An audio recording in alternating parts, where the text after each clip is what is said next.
Hey guys, Robbie Ray here. We're back for another video.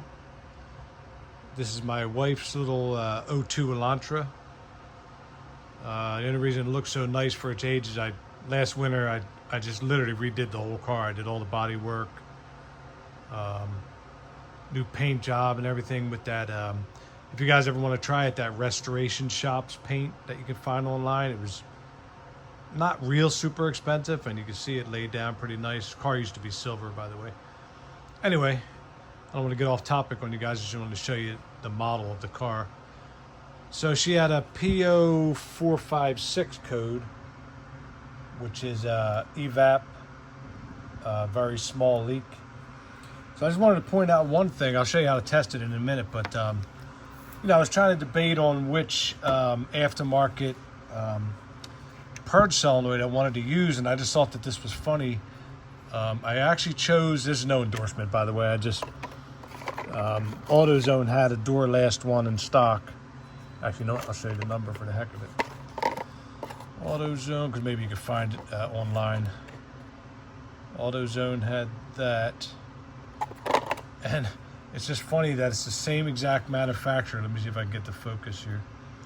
With the exception of the one on the left is the original, and you can kind of see the Kia Hyundai insignia up there at the top. But otherwise, they're the same manufacturer. I think it's Kong HWA, whatever the heck that means. But I kind of just got lucky on that one. They are the same. They're the same part. It was like 49 bucks. It wasn't real cheap. And also, it's funny, I should know these things. I actually used to work at Hyundai, but I'll show you in a minute. I just wrote that V on there for the vacuum side, just so I wouldn't forget once I took it off. But I did notice there is an arrow. Yeah, see it right there? There is an arrow of the direction of vacuum, so that's the engine side, the vacuum side. So I'll put the bad one on. And I mentioned this in other videos, but if you guys do not have a Mighty Vac, really need to get one for automotive stuff. I mean, this one I got from Harbor Freight. It is a Mighty Vac brand, but you can get the Harbor Freight one if it's cheaper. It really doesn't matter. It does the same thing. So we're going to stuff on the hose on the vacuum side, and I'll show you how this one leaks down, and it should not compared to the new one. All right, let's see if we get some focus here. So let's give it some vacuum and watch. See that leaking down? So let's get the new one. I can see it comparatively. Here is the new one. I think it does for just a fraction of a second until it settles in. There you go. As you can see, it's holding vacuum.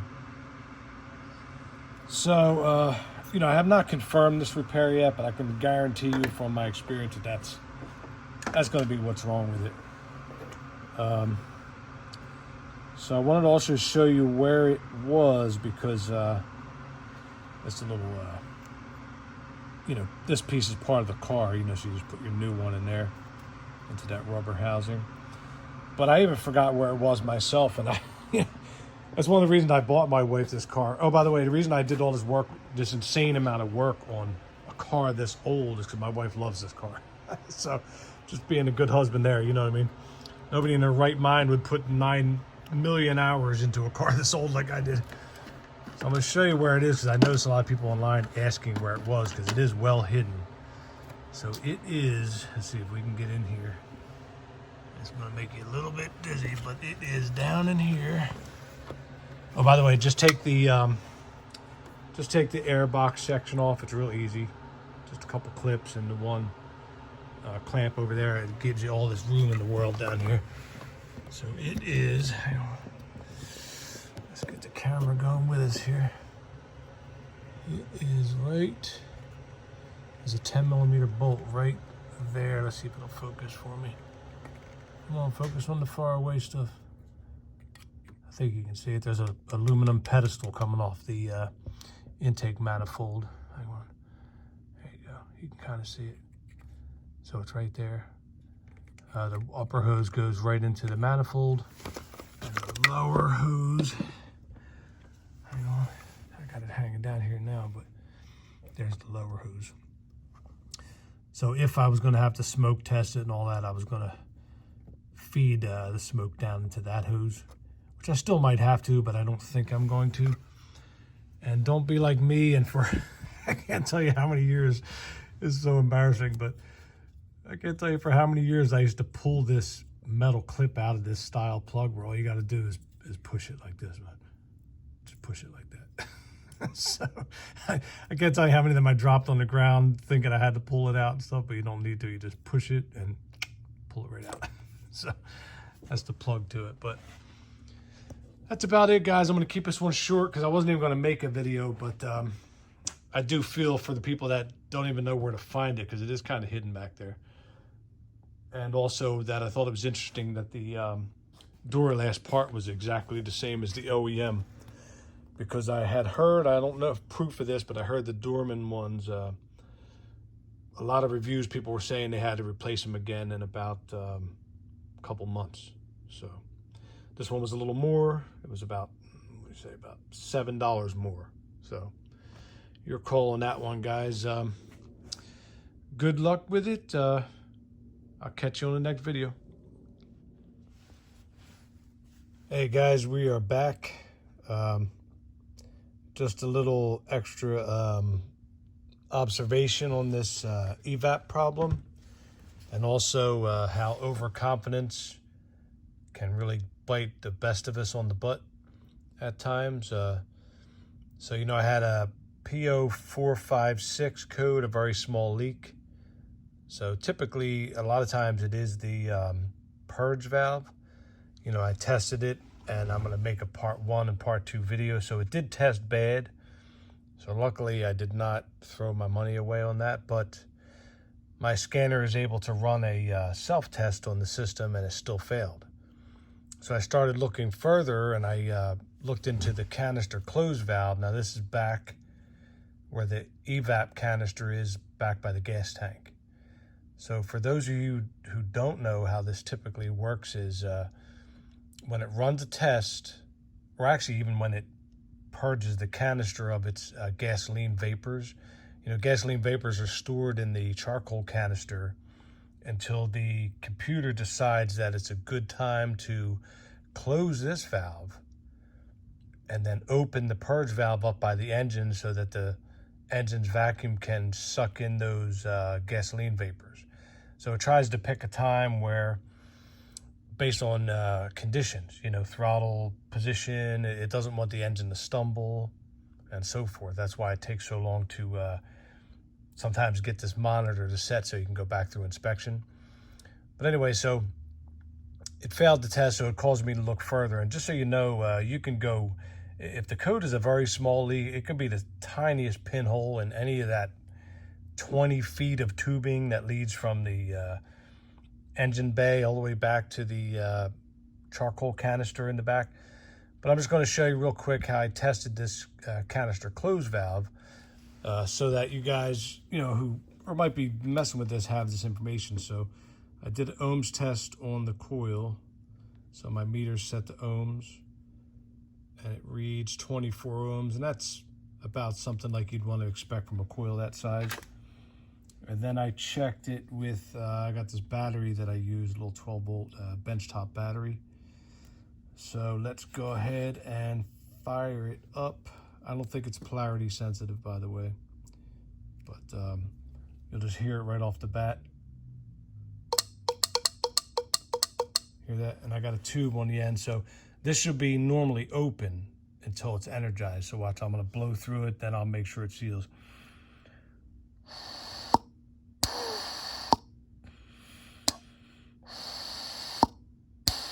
See how that appears to be working? So then I won't blow another 50 bucks on that thing. So let me go back and show you what I did find and how I found it.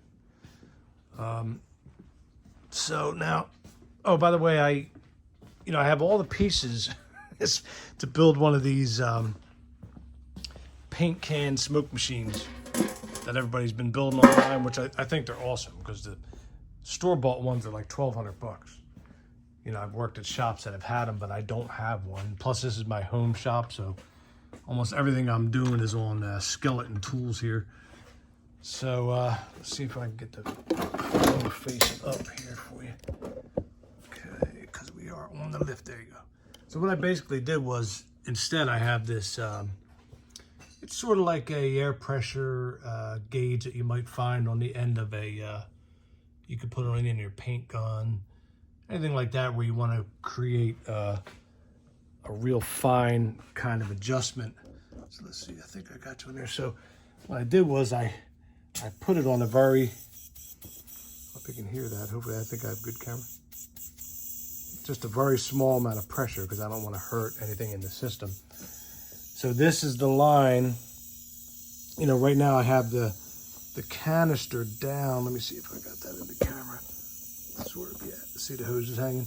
So the canister is removed, and this is the one, the skinny line leads all the way up to the engine bay to the purge valve that we just replaced in part 1.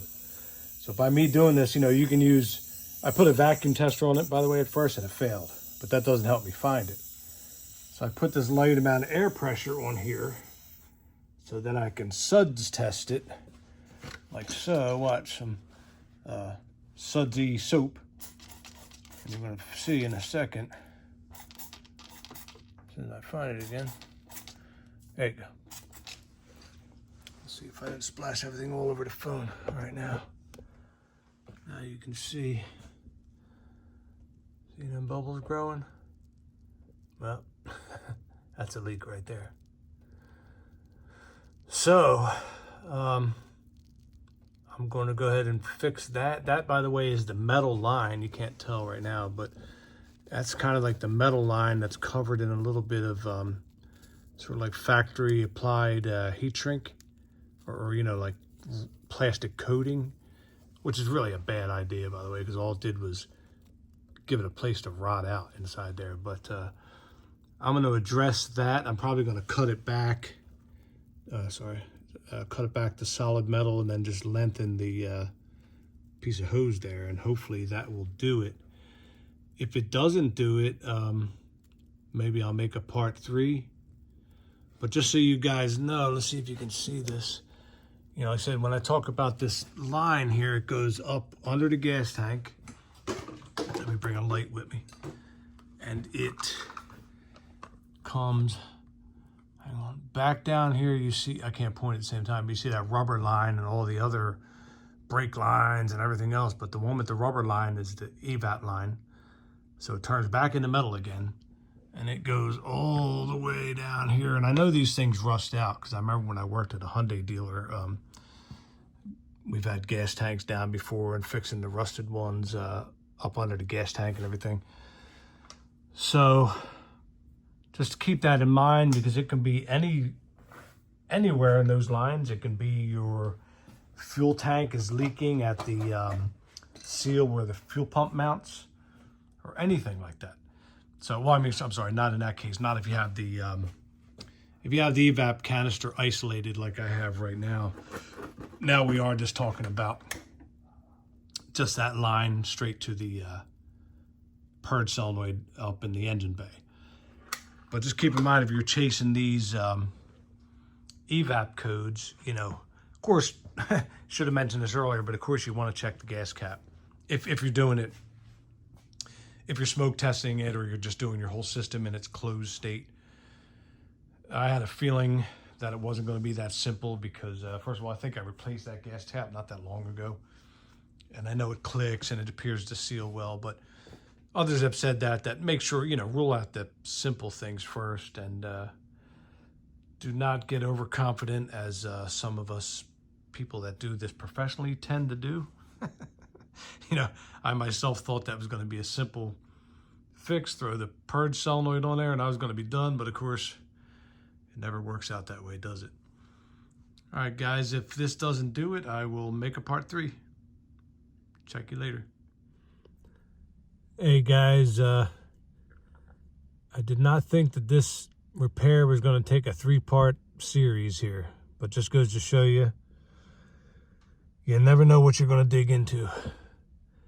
So I'm just starting up here. This is the top of the gas tank under the seat, under the back seat, because I've been looking for evap leaks.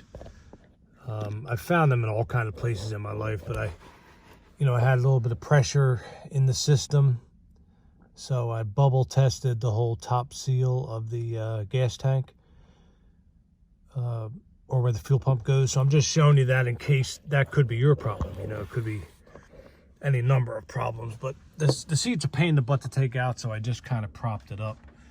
Let me take you with me. I'm up on a ladder because I have a lift.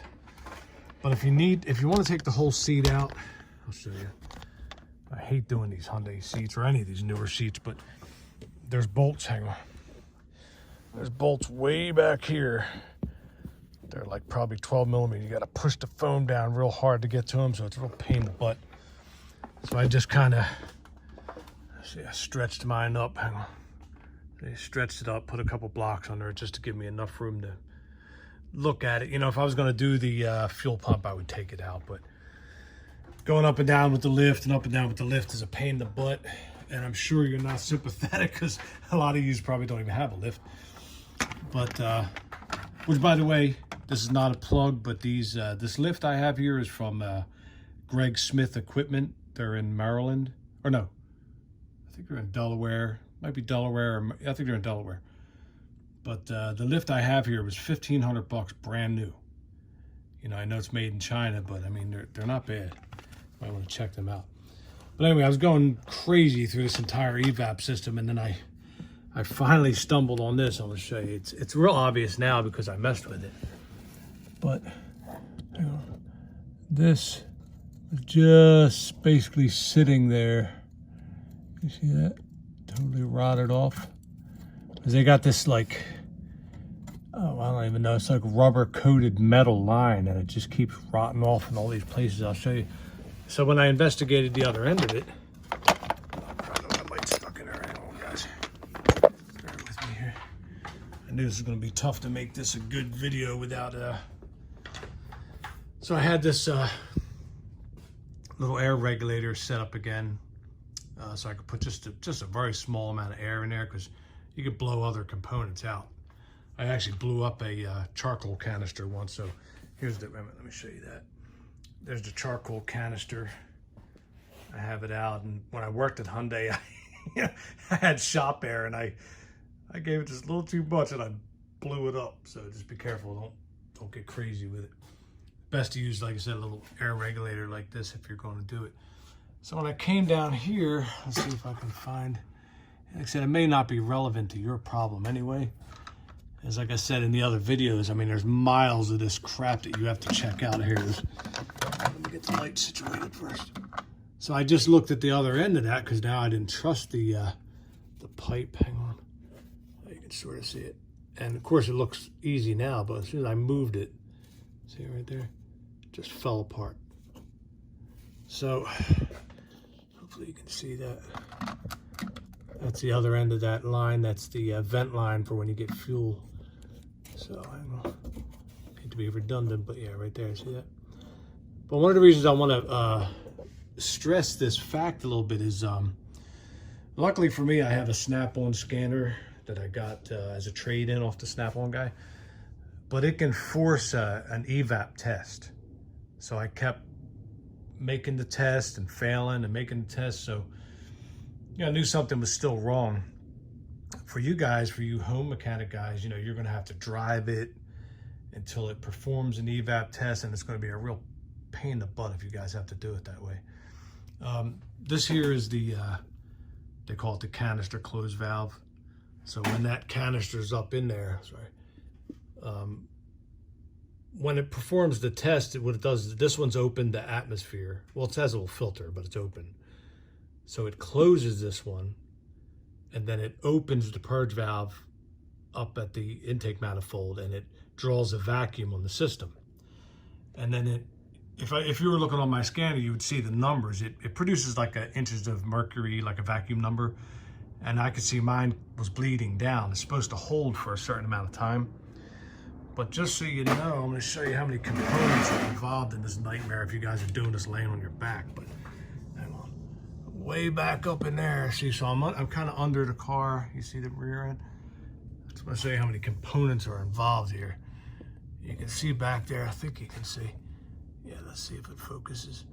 You know, there's a bunch of hoses and lines just above the tank. There's a fitting above the tank. I was able to spray sudsy soap on there, you know, while I had it slightly pressurized. None of that leaked, luckily. But also the tank. Let's see if you can see it over here. Maybe you can. Oh, gee. See, I'm swallowing rust even with the lift. Yeah, there you go. You see that plug up in there? Hopefully you see it. I can't point, I'm sorry, but that is the tank pressure sensor. I'm getting a phone call too here. Hang on. I don't know how to edit these things, so I'm gonna have to keep on going.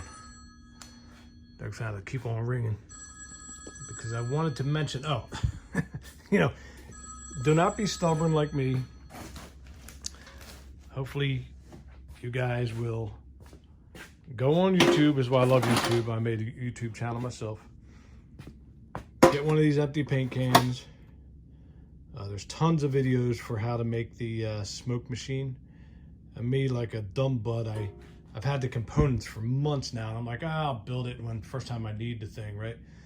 So I didn't want to stop for a couple hours and build the dang thing. I probably would have found this problem a lot sooner with the smoke, because it fills all of it with smoke, and you just look with a bright light, and it would have made it really obvious. But no, I had to be stubborn and do it the long way. But if you guys have an evap problem like that, and it's not something real simple, and it is an older car like this is an 02, so a lot of this crap, you know, starts to rot out, I would strongly suggest that you build the smoke machine or borrow one or something, because you know, it's working with the pressure and with the mighty vac, but it's just, I would have probably found it hours ago. I've been spinning my wheels for a while now, and it's just stupidity on my part. All right, guys, I don't want to keep you. Let you get back to your project. Hope you find your leak. Take care.